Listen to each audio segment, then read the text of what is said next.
This is the first in a series of interviews with me, Nick Winning, and my guest this week, the West End composer Stuart Brayson. I'm calling this series 10 for 10, a 10-minute chat on each of 10 selected musicals, all with words and music by Stuart. First of all, a very warm welcome, Stuart. Hi, lovely to meet you. And you. Today we'll be talking about the intriguingly named Pink Angora Sweater. It sounds like a colourful show, certainly a colourful title. What inspired you to write this show, Stuart, and can you tell us a little more about the characters and subject matter? The clock's ticking. Oh, yeah, I know. We've only got 10 minutes, which is an intriguing idea, actually.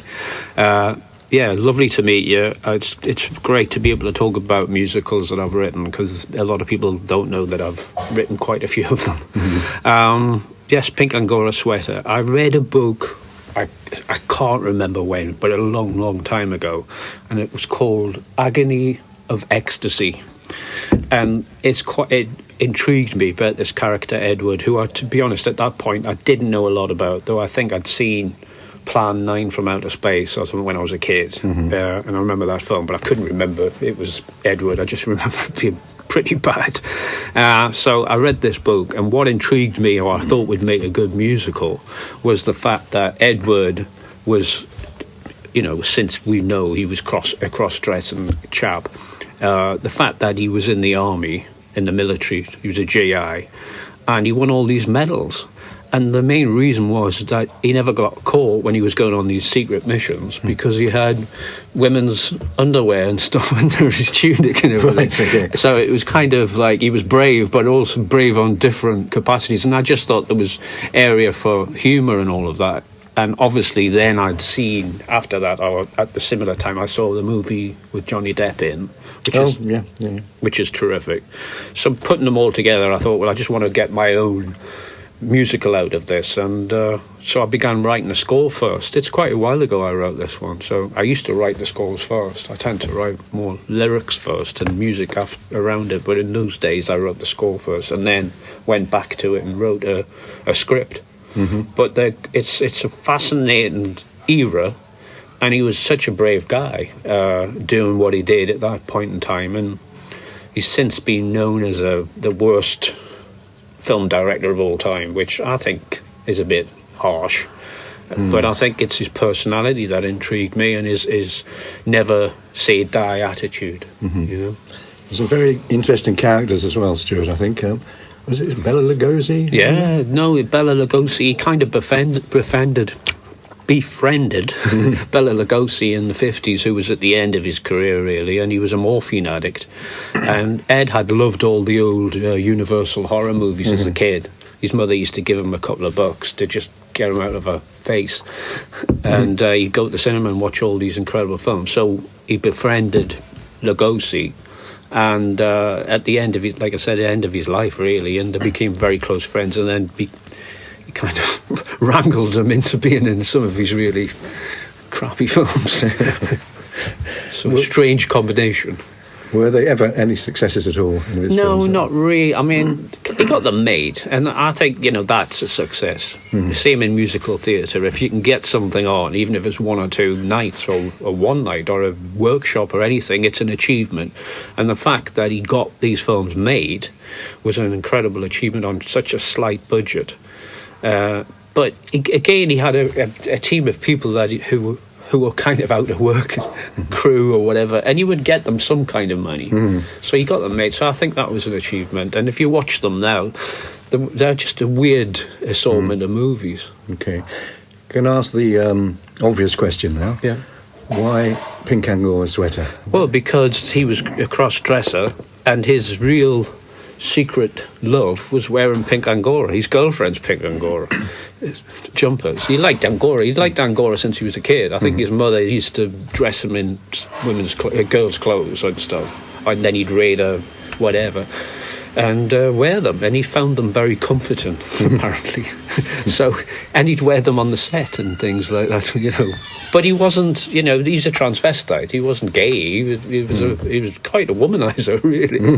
So he's a very peculiar character. But I admire the outsiders, and I relate to them, I suppose. And I think he was ahead of his time in lots of ways. Well, we're running out of time. I'm conscious of this clock ticking because we've only got 10 minutes. Yes, we're halfway through. Yeah. So, what stage of development is Pink Angora in now? Yeah, well, just before lockdown, I did a workshop, and that was the second workshop that I put on. I did the first one at the Central School of Speech and Drama in Swiss Cottage, which is a lovely spot. And I'm very fortunate to be given opportunity to work with some really talented students. We didn't have a lot of time. We put it on, and it seemed to really excite people. And the main thing that I found exciting about the whole thing was that it excited the kids. It excited young people. In fact, all the students afterwards, not only the students that were in it, the students from the college all wanted to come with me to cross the road to the Swiss Cottage pub and want to be in the show, which I think is actually a good sign because it proves that the young lot out there, there's so much talent and they want to do new work. And they really related to this weird bunch of characters, like there's Vampira in it. You know, Vampira she was known at the time for being the ghoul, the horror ghoul. She presented like a TV program every Friday or whatever, weekends, and she would show an old movie. But she would come out dressed in the whole gear, and she was voluptuous and spooky, and she got really famous. She ended up being on the front cover of Time magazine and everything. And so he lynched her into being in some of his films and. A wrestler, I can't remember the name, some guy to play one of the big heavies, and so you had this weird bunch of assorted creeps and characters, scary monsters and super creeps. But it was certainly a weird bunch. But they'd all turned up at the premiere and everything. So this is what's all in the script. So, and the second workshop I did one just before lockdown or just after lockdown. I can't remember. At a school in, I'm trying to think where it was, PPA in out of town a bit, but they were really terrific as well. And we put it more on its feet. This one, the first one being more just a reading and some of the songs. The second one actually put some choreography into it, and we kind of staged more of it. And again, that was well received. But as I always say to everyone, getting new musicals off the ground they're not that, for me personally, that difficult to write, but they're quite a nightmare to get them on, because it's a lot of time, effort, money, and finding the right theatre and getting people involved in the whole thing. But I think Angora has so much potential.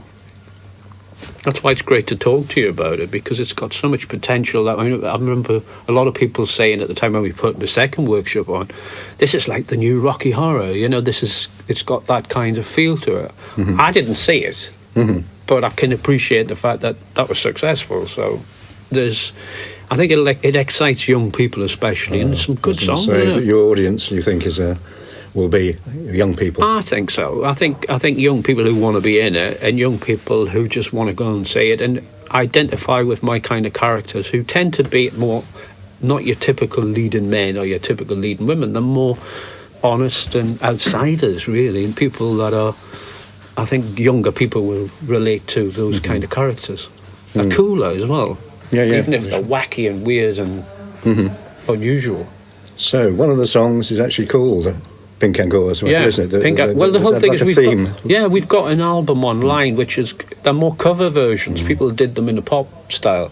So if people want to dig it out, it's on, you can buy it. It's on all the platforms and Spotify, obviously.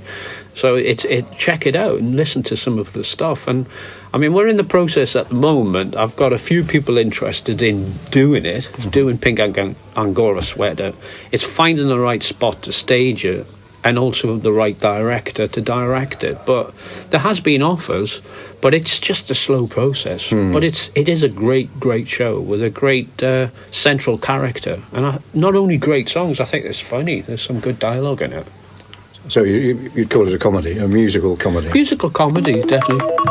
And that, Stuart, our time is up. I was just getting into that. Unlucky. All right. All right.